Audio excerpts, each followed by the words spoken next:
भारतीय सीमा सुरक्षा दलात कार्यरत असणाऱ्या सांगलीच्या जतमधील संतोष राठोड यांना वीरमरण आले। कोलकातामध्ये सेवा बजावत असताना संतोष राठोड यांना वीरमरण आलं होतं। तर जतमधील त्यांच्या मूळ गावात त्यांच्या पार्थिवावर शासकीय इतमामात अंत्यसंस्कार पार पडले।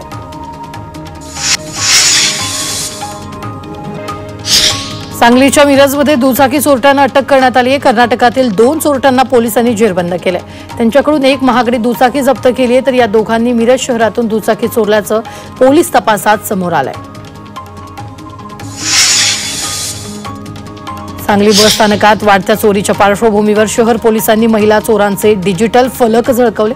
गेल्या काही महिन्यांपासून बस स्थानकातील प्रवाशांचं पर्स चोरीचे प्रकार घडत आहेत। या प्रकरणी काही महिला चोरट्यांना शहर पोलिसांनी अटक केली होती।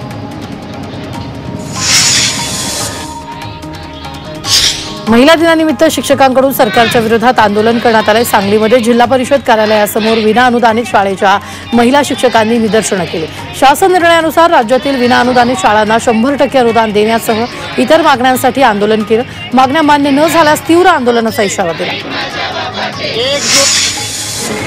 महिला दिनानिमित्त सांगलीच्या मिरजेतील पोलीस चौकीचा संपूर्ण कारभार महिला कर्मचाऱ्यांकडून चालवण्यात आला।